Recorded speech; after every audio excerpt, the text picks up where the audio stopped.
আমি একটু recording on করে দিচ্ছি ক্লাসের। ওকে, আমরা ১ম এ যাবো আমাদের বিসিএস এর জ্যামিতি সিলেবাসে। আমরা জ্যামিতি সিলেবাসে দেখেছিলাম এখানে ৩ নম্বর থাকে বিসিএস এ। তো আমরা এইখানে ৩ নম্বরের জন্য বরাদ্দকৃত যে পার্ট গুলো আছে সেগুলো ছিল রেখাকোণ, ত্রিভুজ, পিথাগোরাস, চতুর্ভুজ, বৃত্ত আর হচ্ছে পরিমিতির সরল ক্ষেত্র আর ঘনবস্তু। তার মধ্যে আমরা লাস্ট আ কয়েকটা ক্লাসে রেখাকোণ পড়েছি, ত্রিভুজ পড়েছি, পিথাগোরাস পড়েছি। এর মধ্যে আমরা একটা পরীক্ষাও দিয়েছি। যাদের পরীক্ষার প্রশ্ন যেগুলো ছিল যদি ওগুলোতে কোনো সমস্যা থাকে এগুলো নিয়ে আমি আজকে রাতে গ্রুপে কথা বলবো। আমি একটু ব্যস্ত ছিলাম লাস্ট ২ দিন। এজন্য আপনাদের টাইম দিতে পারিনি। আর না হলে আমি পরীক্ষার দিন অথবা পরের দিনে আপনাদের প্রশ্ন নিয়ে আলোচনা করতাম গ্রুপে। আপনাদের যে মেসেঞ্জার গ্রুপ আছে সেখানে আমি আজকে রাতে হয়তো আপনাদেরকে টাইম দিয়ে পরীক্ষার প্রশ্ন নিয়ে আলোচনা করব। আপনারা থাকবেন রাতের বেলা গ্রুপে। তো আমরা এই ৩ টা টপিক দেখেছিলাম রেখাকোণ, ত্রিভুজ আর হচ্ছে পিথাগোরাস। তো আজকে আমাদের টার্গেট হচ্ছে আমরা চতুর্ভুজ নিয়ে পড়ব। চতুর্ভুজ হয়তো আমরা আ ২ টা ক্লাসে শেষ করতে আ আ চেষ্টা করব ২ টা ক্লাসে শেষ করতে। ২ টা ক্লাস শেষ করলে আশা করি শেষ হয়ে যাবে। তো আমাদের আজকের যে পার্টটা থাকবে সেটা হচ্ছে চতুর্ভুজ সংক্রান্ত উপপাদ্য। তার মধ্যে আমরা আজকে আয়তক্ষেত্র আর বর্গক্ষেত্র এটা শেষ করার চেষ্টা করব। এটা হচ্ছে এখানে সবচেয়ে ইম্পোর্টেন্ট পার্ট আয়তক্ষেত্র আর হচ্ছে বর্গক্ষেত্র। তো এখন ইম্পোর্টেন্ট বিষয় হচ্ছে আমাদের আজকের যে ক্লাসটা আছে তার সাথে আগের ক্লাসের একটু সম্পর্কটা আমরা একটু দেখে রাখি। আমরা আগের ক্লাসে পড়েছিলাম ত্রিভুজ নিয়ে। তো মনে রাখতে হবে ত্রিভুজটা চতুর্ভুজ থেকে আলাদা কিছু না। আমরা যদি একটা চতুর্ভুজকে মাঝখানে কেটে দেই, কেটে দিলে অটোমেটিক ২ টা ত্রিভুজে ভাগ হয়ে যাবে। আমরা যদি একটা ত্রিভুজকে কেটে দেই তাহলে অটোমেটিক একটা আ এখানে আর ত্রিভুজ আসবে। তো এখানে ২ টা ত্রিভুজ হতে পারে, ৪ টা ত্রিভুজ হতে পারে, আরো বেশি আমরা কাটতে পারি। তো আমরা সবাই এখানে একটা ফিগার দেখতে পাচ্ছি। তো এখানে আমরা একটা চতুর্ভুজ দেখতে পাচ্ছি। চতুর্ভুজ মানে হচ্ছে ৪ টি বাহু দ্বারা সীমাবদ্ধ ক্ষেত্র। মানে ৪ টা বাহু থাকবে। তো এখানে ৪ টা বাহু দ্বারা সীমাবদ্ধ ক্ষেত্র চতুর্ভুজ হলো ঠিক আছে। তো আমরা যদি চতুর্ভুজকে মাঝখান দিয়ে কেটে দেই, এই কোণা বরাবর বা কর্ণ বরাবর কেটে দিলে দেখেন এই পাশে একটা চতুর্ভুজ হচ্ছে, ওই পাশে আরেকটা সরি ত্রিভুজ হচ্ছে। তো আমরা যদি আবার এই কর্ণ বরাবর কাটি, তাহলে এখানে দুপাশে ২ টা আরো ত্রিভুজ আসছে। তাহলে আমরা বলতে পারি চতুর্ভুজের মধ্যে ত্রিভুজ আছে। তার মানে আমরা ত্রিভুজের যে কনসেপ্ট গুলো শিখেছি তার অনেকগুলোই এখানে কাজে লাগবে। যেমন আমরা পিথাগোরাস পড়েছিলাম। তো পিথাগোরাসের পোরশনটা এখানে অনেক কাজে লাগবে। তো আমরা পিথাগোরাসটা সবাই আ আজকে ক্লাসে একটু রিভাইজ করব আবার। তো আমরা সবাই হচ্ছে খাতা কলম নিয়ে লিখে ফেলি শুরুতে চতুর্ভুজটা কি? আমরা জানি চতুর্ভুজ হচ্ছে ৪ টি বাহু দ্বারা সীমাবদ্ধ ক্ষেত্র। তো আমরা জানি যদি আমরা ৪ টা বাহুকে কানেক্ট করি, কানেক্ট করলে একটা ক্ষেত্র তৈরি হবে। ক্ষেত্র মানে হচ্ছে যেখানে একটা ক্ষেত্রফল থাকবে, এরিয়া থাকবে। তো ওই ক্ষেত্রফলটা যদি থাকে তাহলে সেটাকে আমরা চতুর্ভুজ বলব। তার মানে হচ্ছে ৪ টা বাহু দ্বারা সীমাবদ্ধ ক্ষেত্র হতে হবে। ত্রিভুজ করার সময় আমরা দেখেছিলাম যদি ত্রিভুজের ৩ টা বাহুর মাপ ঠিক না হয় সেক্ষেত্রে ত্রিভুজ তৈরি হয় না। একটা অংশ ফাঁকা থাকে। আর যদি সেখানে ফাঁকা থাকে ত্রিভুজ না হয় তখন আমরা এটাকে ত্রিভুজ ক্ষেত্র বলতে পারব না। ত্রিভুজ ক্ষেত্র বলতে পারব না। ক্ষেত্র যেখানে থাকবে সেখানে ক্ষেত্রফল থাকবে। তো এরকম ৪ টি বাহু দ্বারা সীমাবদ্ধ ক্ষেত্র হলে এটাকে আমরা চতুর্ভুজ বলব। তার মানে চতুর্ভুজ হওয়ার জন্য ১ম ম্যান্ডেটরি কাজ হচ্ছে ৪ টা বাহু হতে হবে। তারপরে আমরা হচ্ছে চিত্রটা দেখব। এখানে ৪ টা বাহু আছে। বাহুগুলো হচ্ছে একটা AB, একটা হচ্ছে BC, একটা হচ্ছে CD, আরেকটা হচ্ছে AD বা DA যাই বলি না কেন। তো এখানে আমরা একটু কিছু জিনিস শিখে রাখবো। সেটা হচ্ছে এখানে ৪ টা বাহু দেখতে পাচ্ছি আমরা। একটা হচ্ছে AB, BC, CD আর হচ্ছে AD। তো এই বাহুর বাইরে এখানে আরো অনেক কিছু আছে। যেমন আমরা এই যে A আর C এটা যদি যোগ করি AC বরাবর এটাকে আমরা বলি কর্ণ। আবার এখানে B আর D এটাকে যদি যোগ করি তাহলে এটাকে বলা হচ্ছে কর্ণ। তার মানে এই চতুর্ভুজের কর্ণ থাকে হচ্ছে ২ টা। আর আমরা লিখতে পারি সবাই চতুর্ভুজের কর্ণ থাকে ২ টি। খুব সিম্পল একটা জিনিস কিন্তু পরীক্ষায় অপশন থাকলে আমরা অনেকে কনফিউশন এ পড়ে যেতে পারবো। পড়ে যেতে পারি। তো আমরা যেটা বলতে পারি সেটা হচ্ছে যে চতুর্ভুজের বাহু ৪ টা, কর্ণ হচ্ছে ২ টি। এখানে AC একটা কর্ণ আরেকটা হচ্ছে BD একটা কর্ণ। এই হচ্ছে ২ টা কর্ণ চতুর্ভুজের। তো এরপর আমরা চতুর্ভুজ নিয়ে যেটা বলব সেটা হচ্ছে এই চতুর্ভুজ হওয়ার শর্ত আছে। মানে আমরা চাইলেই চতুর্ভুজ সরাসরি তৈরি করতে পারবো না। তার জন্য কিছু শর্ত মানতে হবে। তো আমরা একটু শর্তগুলো এখন একটু দেখে নিব। শর্তগুলোর মধ্যে ১ম যে শর্তটা আছে সেটা হচ্ছে আপনার আমরা দেখছি যে ত্রিভুজের সময় দেখেছিলাম যে ত্রিভুজের ৩ বাহুর যোগফল আপনাদের মনে আছে যে ত্রিভুজের ৩ বাহুর ২ বাহুর যোগফল তৃতীয় বাহু অপেক্ষা বৃহত্তর ছিল। ২ বাহুর যোগফল তৃতীয় বাহু অপেক্ষা বৃহত্তর ছিল। এই ছিল টোটাল ৩ টা বাহু। আর এখানে যেহেতু ৪ টা বাহু তাহলে আমরা বলতে পারি চতুর্ভুজের ৩ বাহুর যোগফল চতুর্থ বাহু অপেক্ষা বৃহত্তর।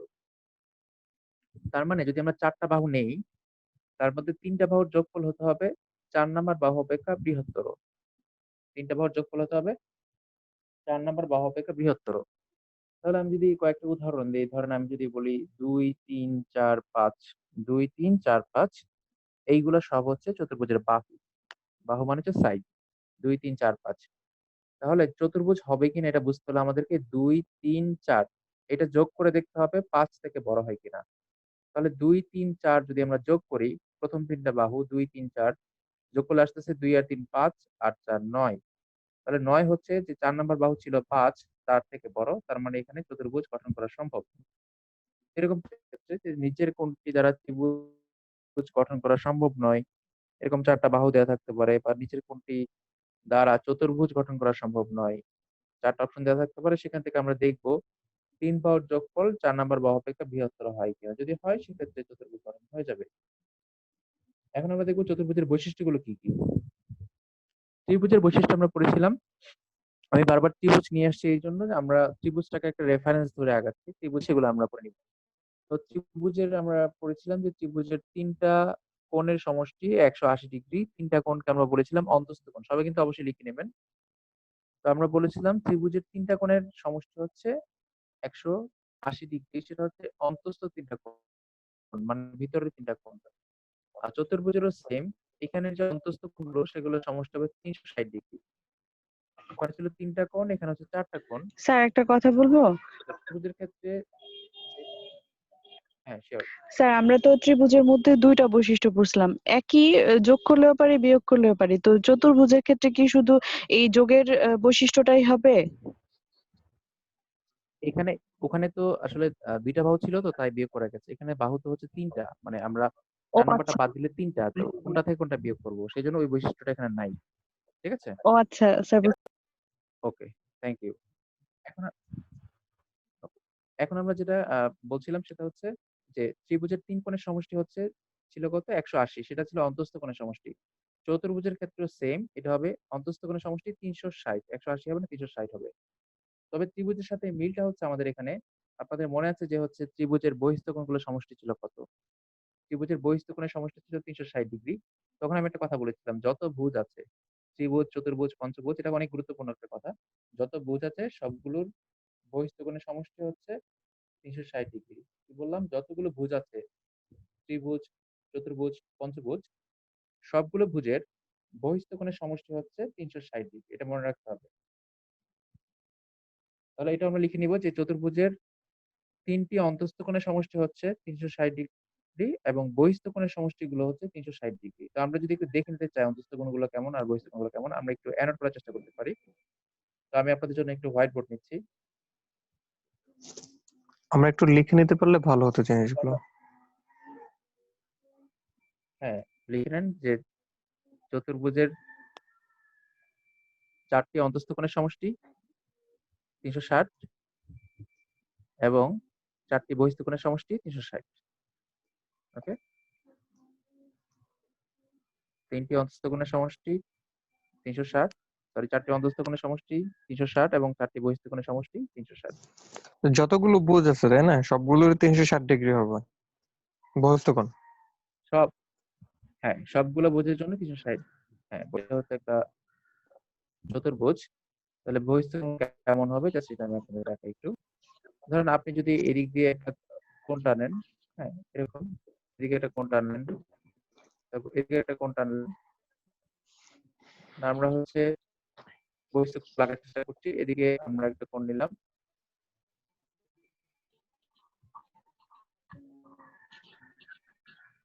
ঠিক আছে? তো এখানে যে আমরা কোণটাকে ধরবো, ধরেন আমি যদি এই কোণটাকে ধরি, এটা হচ্ছে একটা কোণ, এটা একটা কোণ। আমরা ত্রিভুজ আঁকার সময় আপনাদের মনে আছে যে আমরা কোণগুলো কিভাবে নিয়েছিলাম? তো সবগুলো আমরা যদি এখানে একটা কোণ নেই, এখানে একটা কোণ, আবার এখানে একটা আমরা কোণ নিতে পারি। এখানে যদি একটা কোণ নেই, এই সবগুলো কোণ হচ্ছে বহিঃস্থ কোণ। তাহলে আমরা হচ্ছে এখানে দেখলাম যে এই সবগুলো বহিঃস্থ কোণকে যদি আমরা যোগ করি তাহলে হবে ৩৬০ ডিগ্রি। যেকোনো ভুজ হতে পারে। আমি যদি এখানে অন্য কোনো ভুজ আঁকি, এরকম ধরেন কয়টা হলো এখানে? ১, ২, ৩, ৪, ৫। এটা একটা পঞ্চভুজ। এই পঞ্চভুজের ক্ষেত্রে যদি আমরা বহিঃস্থ কোণগুলো নিতে পারি, তাহলে এই সবগুলো বহিঃস্থ কোণ নেওয়ার পরে সবগুলো যোগ করার পরে অটোমেটিক এখানে হয়ে যাবে ৩৬০ ডিগ্রি। তার মানে যেকোনো ভুজের ক্ষেত্রে বহিঃস্থ কোণগুলোর সমষ্টি হচ্ছে ৩৬০ ডিগ্রি। যে এটা একটা পঞ্চভুজ নিলাম আমরা। পঞ্চভুজ নিয়ে বহিঃস্থ যে কোণগুলো আছে সেগুলো আমরা কি করে দিলাম? যোগ করে দিলাম। তাহলে হয়ে যাবে ৩৬০ ডিগ্রি। ওকে, আমরা তাহলে কি দেখলাম? অন্তঃস্থ কোণগুলোর সমষ্টি হচ্ছে চতুর্ভুজের ৩৬০ এবং বহিঃস্থ কোণগুলোর সমষ্টি হচ্ছে ৩৬০। কোণগুলো ৩৬০ এবং যেকোনো ভুজের ক্ষেত্রে বহিঃস্থ কোণগুলো হচ্ছে ৩৬০। অন্তঃস্থ কোণগুলো আলাদা হবে। এটা আমরা একটা ক্লাস দেখব অন্তঃস্থ কোণ কিভাবে বের করতে হয়। ওকে, আমরা এখন যেটা করব সেটা হচ্ছে আমাদের স্লাইডে একটু ব্যাক করছি। আমাদের স্লাইডে আমরা যেখানে ছিলাম সেটা হচ্ছে এই স্লাইডে ছিলাম। এটা হচ্ছে চতুর্ভুজের একটা বৈশিষ্ট্য। আমরা এরপরে যে স্লাইডটা দেখব সেটা হচ্ছে চতুর্ভুজের বিপরীত যে কোণগুলো আছে সেগুলো হচ্ছে হবে ১৮০ ডিগ্রি। তো আমরা ওকে। আমরা দেখছি বিপরীত কোণদ্বয়ের সমষ্টি ১৮০ ডিগ্রি বা ২ সমকোণ। সবাই একটু লিখে নিই তাড়াতাড়ি করে। বিপরীত কোণদ্বয়ের সমষ্টি। এরপর আমি ড্র করে দেখাবো। বিপরীত কোণ বলতে আমরা পড়েছিলাম ত্রিভুজের শীর্ষকোণ থাকে ৩ টা আর চতুর্ভুজের শীর্ষকোণ হচ্ছে ৪ টা। মানে ৪ টা শীর্ষবিন্দুতে ৪ টা শীর্ষকোণ। তো এই চতুর্ভুজের ৪ টা যে শীর্ষকোণ থাকে এই আ দেখি যদি আমরা সবগুলো যোগ করি ভিতরের কোণগুলো সেক্ষেত্রে হবে ৩৬০। কিন্তু আমরা যদি বিপরীত কোণটা মানে একটার বরাবর অপর পাশে যে কোণটা আছে, একটার বিপরীতে আরেকটা যে কোণ আছে সেই ২ টা কোণ যোগ করলে হবে ১৮০ ডিগ্রি। এইটা আমাদের অনেক কাজে লাগবে। আপনারা এটা লিখে নিলে আমি দেখাচ্ছি। আমরা আগে একটা চিত্র দেখে এসেছিলাম। ওখানে দেখি একটু। সবাই একটু লিখে নেই। বিপরীত কোণদ্বয়ের সমষ্টি ১৮০ ডিগ্রি বা ২ সমকোণ। বিপরীত কোণ বলতে কি বোঝাচ্ছি আমরা একটু দেখি এখানে। আচ্ছা, এইখানে এই ফিগারে আমরা দেখতে পাচ্ছি ৪ টা কোণ আছে। A, B, C, D। আমরা এটাকে জুম করে দিচ্ছি আপনাদের জন্য। ওকে, আমরা এখানে ৪ টা কোণ দেখতে পাচ্ছি। এখানে একটা A, একটা B, একটা C, একটা D, ৪ টা কোণ। এখন কথা হচ্ছে যদি আমরা A কোণটা এবং হচ্ছে এই C কোণটা, এই ২ টা যদি ধরি যে A কোণের বিপরীতে হচ্ছে C কোণ এবং যদি আমরা এটাকে যোগ করি তাহলে এটা অবশ্যই ১৮০ ডিগ্রি হবে। এটা যেকোনো চতুর্ভুজের ক্ষেত্রেই হবে। তাহলে বিপরীত কোণ দুইটার সমষ্টি হবে ১৮০ ডিগ্রি। A কোণ এবং হচ্ছে C কোণ এই ২ টার যোগফল হবে ১৮০। আবার B কোণ আর হচ্ছে B কোণ এবং D কোণ এই ২ টার সমষ্টি হবে ১৮০ ডিগ্রি। অর্থাৎ চতুর্ভুজের ক্ষেত্রে বিপরীত কোণ ২ টার সমষ্টি সবসময় ১৮০ ডিগ্রি হবে। এটা কোথায় কাজে লাগবে আমরা সামনে এটা পাবো। এটা দিয়ে আমরা হচ্ছে ম্যাথ দেখব। তো আমাদের আ যেটা আমাদের মনে রাখতে হবে যে চতুর্ভুজের বিপরীত কোণগুলোর সমষ্টি সবসময় হবে ১৮০ ডিগ্রি।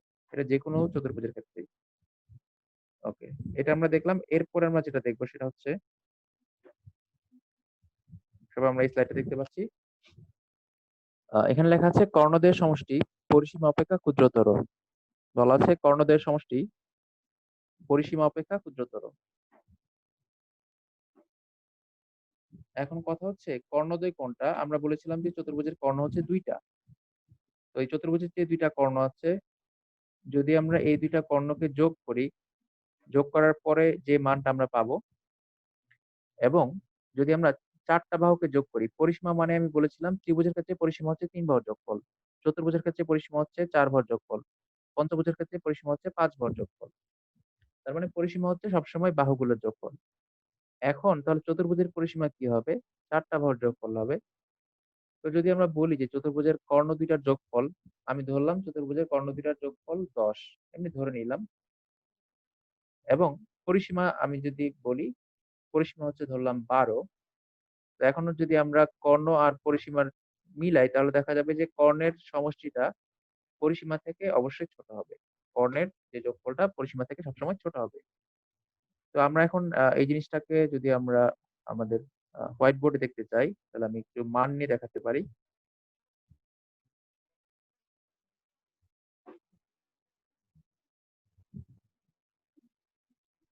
আমরা এই চিত্রটা খেয়াল করি। এখানে যে চিত্রটা ছিল আগের। ধরেন আমি জাস্ট ধরে নিচ্ছি। এখানে এটার বাহুর মাপ হচ্ছে ১, ২, ৩, ৪ জাস্ট আমি ধরে নিলাম। তো ধরে নিলে এখানে যোগফলটা কি আসছে? ৩ আর ২ হচ্ছে ৫, ৫ আর ১ ৬, ৬ আর ৪ ১০। এমনি ধরে নিলাম যে এখানে ৪ টা বাহুর যোগফল হচ্ছে ১০। তাহলে এখানে ১০ টা হচ্ছে পরিসীমা। ৪ বাহুর যোগফল হচ্ছে এখানে পরিসীমা। আর কর্ণের যে যোগফলটা আছে সেটা অবশ্যই পরিসীমা থেকে ছোট হবে। এখন কর্ণ ধরেন, যেকোনো ২ টা কর্ণ আপনি ধরে নেন যে এই বরাবর একটা কর্ণ আপনি ধরলেন, আবার এই বরাবর একটা কর্ণ আপনি ধরলেন। তো কর্ণগুলো আসলে এটা তো মাপ নিয়ে বের করতে হবে। আমরা চাইলেই এটা বের ধরে নিতে পারবো না। জাস্ট আমরা এখানে বোঝার সুবিধার জন্য ধরছি যে ধরলাম এইখানে কর্ণ হচ্ছে ৩ আর এটার কর্ণ হচ্ছে ৩। আমরা ধরে নিলাম ২ টা কর্ণ ৩। তাহলে কর্ণ ২ টার সমষ্টি হবে ৩ আর ৩ যোগ করলে ৬। অলওয়েজ কর্ণ ২ টার যোগফল পরিসীমা থেকে ছোট হবে। অলওয়েজ কর্ণ ২ টার যোগফল পরিসীমা থেকে ছোট হবে। তো আমরা হচ্ছে পরে দেখব যে কিভাবে কর্ণ বের করতে হয়। আমরা কর্ণ বের করার সূত্র শিখব। আজকের ক্লাসে শিখব। ওকে, আমরা সবাই লিখে নিয়েছি যে চতুর্ভুজের যে কর্ণ, কর্ণ যে ২ টা আছে সেই ২ টার সমষ্টি বা যোগফল হবে সবসময় পরিসীমার থেকে ছোট। আর তারপরে আমরা যেটা দেখব সেটা হচ্ছে চতুর্ভুজের পরিসীমা, এটা আমরা বের করে ফেলেছি। আসলে সূত্রটা আ আমরা জানি চতুর্ভুজের দৈর্ঘ্য হচ্ছে ২ টা, প্রস্থ হচ্ছে ২ টা। আমরা পরিসীমা সরাসরি লিখতে পারি সবাই খাতায় যে চতুর্ভুজের পরিসীমা হচ্ছে ৪ বাহুর যোগফল। এটা আমি একটু আগে বলেছি যে চতুর্ভুজের পরিসীমা হচ্ছে ৪ বাহুর যোগফল। এখন আমরা এখানে জাস্ট একটা ফরম্যাটে লিখেছি, সেটা হচ্ছে 2 ইনটু দৈর্ঘ্য প্লাস প্রস্থ। এটা কোত্থেকে এসেছে? আমরা জানি যে চতুর্ভুজের দৈর্ঘ্য ২ টা, প্রস্থ ২ টা। যদি আমরা এভাবে লিখি ২ টা দৈর্ঘ্য প্লাস ২ টা প্রস্থ, তো আমরা ২ জায়গা থেকে কি করতে পারি? 2 টাকে কমন নিয়ে লিখতে পারি। ২ টা দৈর্ঘ্য আর ২ টা প্রস্থ থেকে আমরা কি করতে পারি? 2 টাকে কমন নিয়ে লিখতে পারি। কমন নিয়ে লিখলে এরকম একটা সূত্র দাঁড়ায়, পরিসীমা সমান 2 ইনটু দৈর্ঘ্য প্লাস প্রস্থ। তো আমরা আমাদের মাথায় রাখবো সবসময় যে চতুর্ভুজের পরিসীমা হবে ৪ বাহুর যোগফল। ৪ টা বাহুর মান যাই হোক না কেন সেগুলো যোগ করে দিলে অটোমেটিক এই সূত্রটাই আসবে। আমরা শুধু মানগুলো যোগ করে দিব। তাহলে এই ছিল হচ্ছে চতুর্ভুজ সম্পর্কে হালকা কিছু ধারণা। আমরা এখন চতুর্ভুজের প্রকারভেদটা দেখব। তো আমরা জানি চতুর্ভুজ ৫ ধরনের হয়। তার মধ্যে এগুলো সবগুলো আমাদের পরিচিত: আয়তক্ষেত্র, বর্গক্ষেত্র, সামুদ্রিক, রম্বস আর হচ্ছে ট্রাপিজিয়াম। তো আয়তক্ষেত্র, বর্গক্ষেত্র, সামুদ্রিক, রম্বস, ট্রাপিজিয়াম এই সবগুলোর একটা কমন বৈশিষ্ট্য হচ্ছে সবগুলোরই ৪ টা বাহু আছে। আমরা এতক্ষণ যেগুলো দেখে এসেছিলাম, তাহলে সবগুলোর কমন বৈশিষ্ট্য হচ্ছে সবগুলোরই ৪ টা বাহু আছে, সবগুলোরই ২ টা করে কর্ণ আছে, সবগুলোরই ৪ টা করে শীর্ষকোণ আছে। আমরা এতক্ষণ যা দেখেছিলাম সবগুলোর জন্যই, এই ৫ টার জন্যই। সবগুলোর ৪ টা বাহু আছে, ৪ টা শীর্ষকোণ আছে বা ৪ টা কোণ আছে। তারপর ২ টা করে কর্ণ আছে। তারপর সবগুলোর ক্ষেত্রেই কর্ণ ২ টার সমষ্টি, পরিসীমা অপেক্ষা ক্ষুদ্রতর। তারপর আমরা দেখেছিলাম অন্তস্থ কোণগুলোর সমষ্টি ৩৬০ ডিগ্রি। তার মানে এখানে যে ৫ টা চতুর্ভুজ আছে সবগুলোর ক্ষেত্রেই অন্তস্থ কোণগুলোর সমষ্টি ৩৬০ ডিগ্রি। আবার এই সবগুলোর ক্ষেত্রেই বহিঃস্থ কোণগুলোর সমষ্টি ৩৬০ ডিগ্রি। আবার আমরা এখানে পড়েছিলাম যে বিপরীত কোণগুলোর সমষ্টি ১৮০ ডিগ্রি। তাহলে এখানে সবগুলোর ক্ষেত্রেই বিপরীত ২ টা কোণের যোগফল হবে ১৮০ ডিগ্রি বা ২ সমকোণ। তাহলে আমরা এতক্ষণ যতগুলো বৈশিষ্ট্য পড়েছিলাম সবগুলো কমন ছিল কার জন্য? এই সবগুলো চতুর্ভুজের জন্য। তাহলে আমরা জানি যে চতুর্ভুজ ৫ ধরনের হয়: আয়তক্ষেত্র, বর্গক্ষেত্র, সামান্তরিক, রম্বস আর ট্রাপিজিয়াম। তো আজকে আমরা আয়তক্ষেত্র নিয়ে শুরু করব। তো আমরা এখন আমাদের মূল ক্লাসে চলে যাচ্ছি। আমরা চতুর্ভুজের একটা পোরশন, সেটা হচ্ছে আয়তক্ষেত্র বা রেক্টেঙ্গল। আমরা এখন ওটা নিয়ে কথা বলব। তো এখন আমরা যদি আয়তক্ষেত্র নিয়ে কথা বলতে চাই, তো প্রথমেই আমরা বলব যে এটার হচ্ছে ৪ টা বাহু আছে। এটা আমরা এতক্ষণ কথা বলেছি। আয়তক্ষেত্র যেহেতু একটা চতুর্ভুজ, তার ৪ টা বাহু আছে, ৪ টা অন্তস্থ কোণ আছে। ঠিক আছে? তো এই যে কোণগুলো আছে, এই কোণগুলোর সাথে অন্য কোণের সম্পর্ক কি হবে? বাহুগুলোর সাথে অন্য বাহুর সম্পর্ক কি হবে? এটাই আমরা বেসিক্যালি এখানে দেখব। তো আমরা আয়তক্ষেত্র সবাই জানি যে হচ্ছে আয়তক্ষেত্রের আগের মতোই ৪ টা বাহু থাকবে এবং এই প্রত্যেকটা আ বাহু আরেকটা বাহুর সাথে ৯০ ডিগ্রি কোণ তৈরি করবে, মানে সমকোণ। ঠিক আছে? আমরা রেখাকোণে পড়েছিলাম সমকোণের বিষয়টা। এগুলো আগে পড়েছি এইজন্য যে এগুলোর কনসেপ্ট গুলো আমাদের এখন কাজে লাগবে। তো আমরা দেখতে পাচ্ছি নিচের যে বাহুটা আছে মানে এবি বাহু, সবাই একটু কার্সরটা দিকে খেয়াল করবেন। নিচে যে বাহুটা আছে এবি বাহু, আর এই যে ডান পাশে যে বাহুটা আছে বিসি বাহু। তাহলে এবি বাহু আর বিসি বাহুর সাথে কি তৈরি হলো? ৯০ ডিগ্রি কোণ তৈরি হলো। মানে এক সমকোণ। আবার বিসির সাথে সিডি এটাও একটা ৯০ ডিগ্রি কোণ তৈরি করলো। আবার এই সিডির সাথে এডি এটাও একটা ৯০ ডিগ্রি কোণ তৈরি করলো। আবার এডির সাথে এবি এটাও একটা ৯০ ডিগ্রি কোণ তৈরি করলো। তাহলে আমরা বলতে পারি যে আয়তক্ষেত্রের যে ৪ টা কোণ আছে এখানে, ৪ টা কোণের সমষ্টি ৩৬০ ডিগ্রি। কিভাবে হলো? প্রত্যেকটা ৯০ ডিগ্রি করে। তাহলে ৪ টা কোণ ৪ নং ৩৬ মানে ৩৬০ ডিগ্রি। তাহলে আমরা বলতে পারি আগের মতো করে বলতে পারি যে ৪ টা কোণের সমষ্টি ৩৬০ ডিগ্রি। এটা আমরা লিখছি না, জাস্ট আমরা সবাই জানি সিম্পল জিনিস। তো এখন এখানে আমরা যেগুলা দেখব সেটা হচ্ছে এখানে যে বাহুটা দেখেন ডাবল দাগ দেওয়া আছে, নিচের বাহুটা ডাবল দাগ দেওয়া আছে। তো আয়তক্ষেত্রে হতে গেলে আয়তক্ষেত্রের বৈশিষ্ট্যের মধ্যে এটা থাকতে হবে যে এই বাহুটা সমান হবে। অর্থাৎ এখানে যেটাকে আমরা ডিসি বাহু বা সিডি বাহু বলছি, আর নিচে এবি বাহু বা বিএ বাহু বলছি। এই ২ টা বাহু পরস্পরের সমান হবে এবং সমান্তরাল হবে। সমান্তরাল মানে কি? সমান্তরাল মানে হচ্ছে ২ টা বাহুর দূরত্ব সবসময় সমান থাকবে। এখানে এপাশে যে দূরত্বটা আছে, মাঝখানে যে দূরত্ব আছে, এখানে যে দূরত্ব আছে, এখানে যে দূরত্ব আছে সবসময় দূরত্ব সমান। তাহলে আমরা বলতে পারি যে এই সিডি বাহুটা এবি বাহুর সমান্তরাল। এখন লেখার দরকার নেই, আমরা একটু পরে স্লাইডে দেখব। আবার সিমিলারলি এখানে এডি যে বাহুটা আছে, এডি এপাশের বাহুটা, এই এডি বাহুটা আবার হচ্ছে এই বিসি বাহুর সমান্তরাল। এডি বাহুটা বিসি বাহুর সমান্তরাল এবং সমান। তার মানে এখানের এই যে বড় বাহুটা এই বাহুটার সমান, আর এখানের একটু ছোট বাহুটা এই বাহুটার সমান।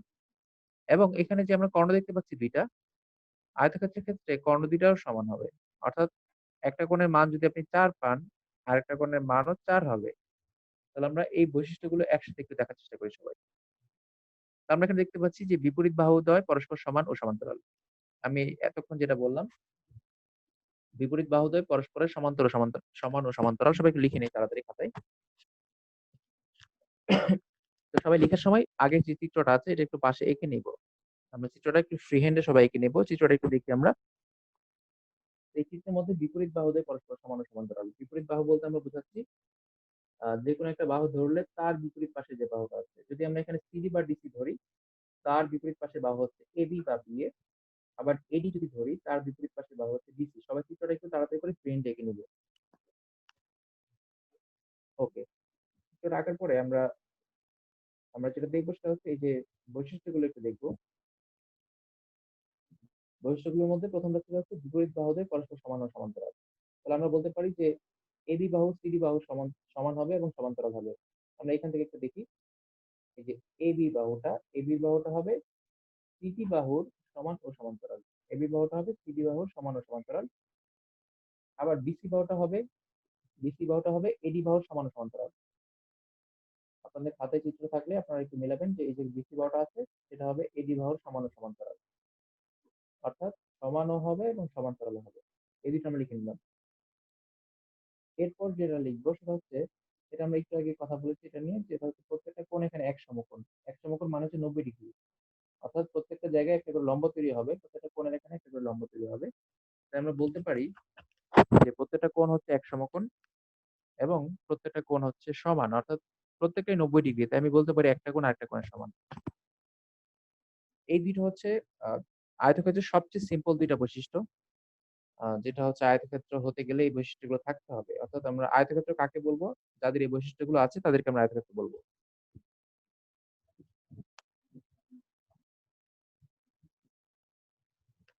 ওকে, আপনারা লিখে নিলে আমরা পরের স্লাইডে যাচ্ছি।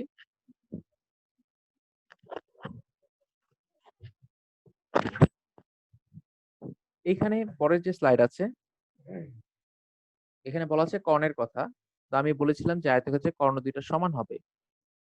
তো আয়তক্ষেত্রের কর্ণ ২ টা সমান।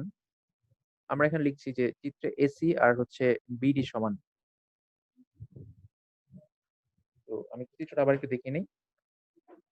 এখানে এসি আর বিডি এই ২ টা কর্ণ পরস্পরের সমান। কিন্তু আরেকটা ঘটনা ঘটবে যদি পরস্পরকে ছেদ করে। এখানে এসি আর বিডি পরস্পরকে ছেদ করেছে কোন বিন্দুতে? এই বিন্দুটাতে। আমরা কার্সর যেখানে রাখলাম সেখানে হচ্ছে ২ টা কর্ণ ছেদ করেছে। ছেদ করলে একটা ঘটনা ঘটবে সেটা হচ্ছে একটা কর্ণ আরেকটা কর্ণকে সমান ২ ভাগে ভাগ করে ফেলবে।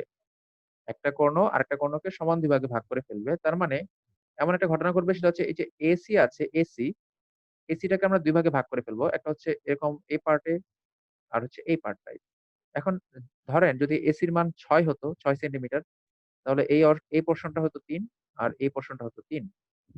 আবার ধরেন বিডির মান যদি ৬ হতো, তাহলে এই পোরশনটা ৩ আবার এই পোরশনটা ৩। অর্থাৎ একটা কর্ণ আরেকটা কর্ণকে কি করে?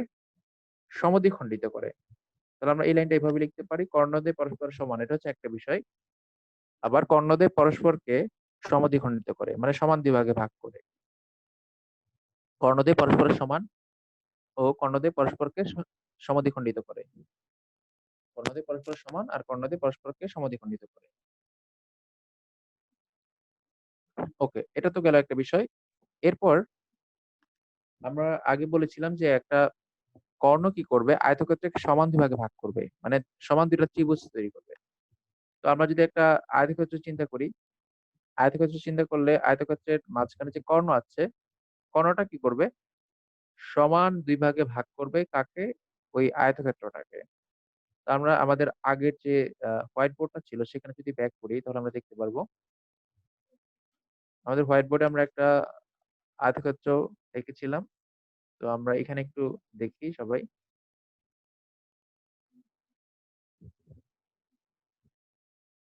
ওকে। আমি এখানে একটা কর্ণ দেখতে পাচ্ছি। এই যে এই কর্ণটা দেখেন এই পাশে একটা ত্রিভুজ ছিল আর এই পাশে একটা ত্রিভুজ ছিল। এই কর্ণটা কি করছে? আয়তক্ষেত্রকে সমান ২ টা ত্রিভুজে ভাগ করছে। তাহলে আমরা বলতে পারি যে এই যে ত্রিভুজটা, এইটার যে ক্ষেত্রফল, যেহেতু সমান বলছি আমরা, এটার ক্ষেত্রফল এই ত্রিভুজের ক্ষেত্রফলের সমান হবে। তাহলে আমরা এটাকে এভাবে যদি বলি যে এটা হচ্ছে A, হ্যাঁ? আমরা যদি এটাকে বলি এটা A, তারপর যদি এটাকে বলি B, এরকম করে আমরা যদি এই অংশের একটা নাম দেই, এটা হচ্ছে A, B, C, আমরা বলতে পারি যে A, B, C এটা হচ্ছে একটা ত্রিভুজ। আর এটার নাম যদি আমরা D দেই, তাহলে এখানে হচ্ছে ACD, এটা হচ্ছে আরেকটা ত্রিভুজ। তাহলে ABC আর হচ্ছে ACD যে ২ টা ত্রিভুজ হলো, একটা ত্রিভুজ আরেকটা ত্রিভুজের সমান হবে। শুধু সমান না, সব দিক থেকে সমান হবে। যদি সব দিক থেকে সমান হয় তখন সেটাকে আমরা সর্বসম বলি। সব দিক থেকে সমান মানে হচ্ছে সর্বসম। অর্থাৎ এই ত্রিভুজের এই যে নিচের বাহুটা আছে, এই বাহুটা হবে এই ত্রিভুজের এই বাহুর সমান। আবার এই ত্রিভুজের এই যে বাহুটা আছে, এই বাহুটা হবে এই বাহুর সমান।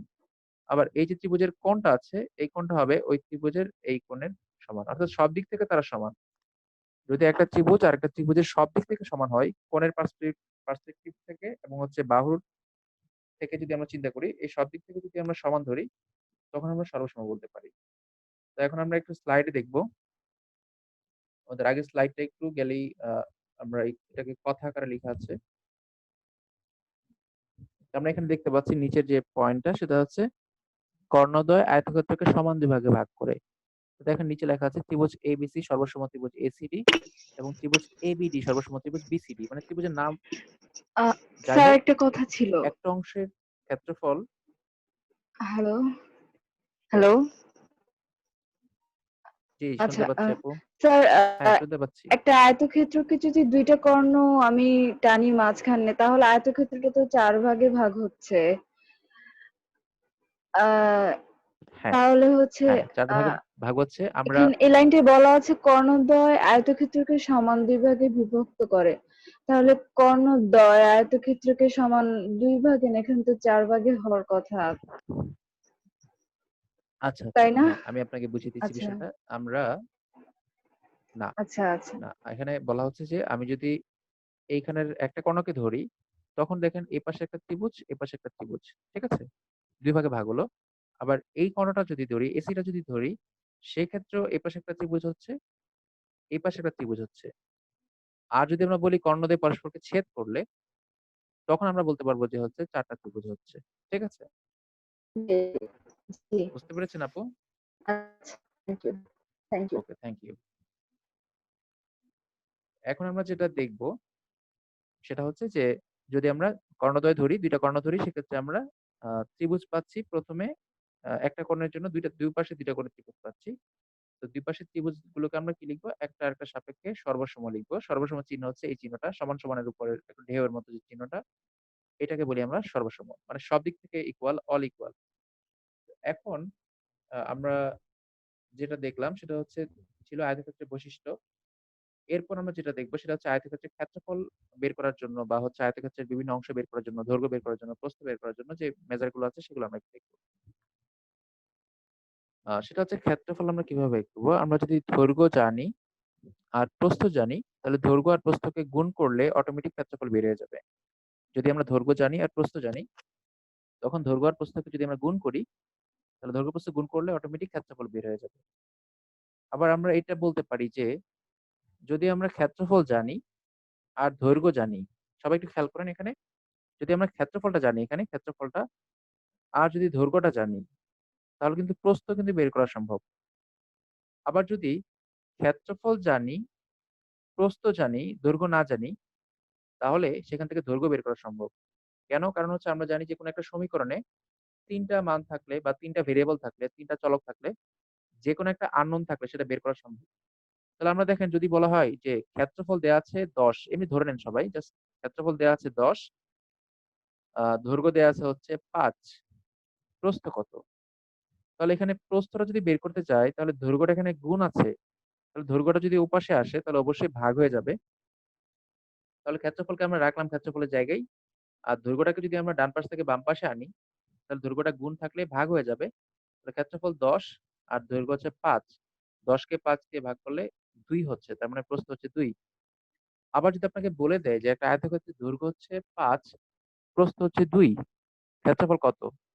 তাহলে দৈর্ঘ্য ৫ আর প্রস্থ ২, দৈর্ঘ্য ৫ আর হচ্ছে প্রস্থ ২ যদি আমরা গুণ করি তাহলে হবে ৫ দুগুণে ১০, অর্থাৎ ক্ষেত্রফল বেড়ে যাচ্ছে। আবার ধরেন ক্ষেত্রফল দেয়া আছে ১০, প্রস্থ বলা আছে ২।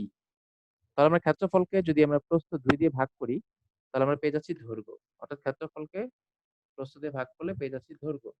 তো সবাই হচ্ছে এই সূত্রগুলো একটু লিখে নেন। আমাদের ক্লাসটা এখন শেষ হয়ে যাবে। বলেন। অর্থাৎ শেষ বলতে ১ম সেশন শেষ। আমরা আবার ব্যাক করব। হ্যাঁ, আবার বলব আমরা নতুন সেশনে এসে বলব। আমরা সবাই ৪টা ৫০ এ জয়েন দিব। আমাদের ৭-৮ মিনিটের ব্রেক। ৪টা ৫০ এ সবাই আবার জয়েন দিব। ঠিক আছে? আচ্ছা। সবাই লিখে নেন এটা। এটা একটু মানে আবার বললে, আচ্ছা ফাইন, লিখে নিচ্ছি। ওকে।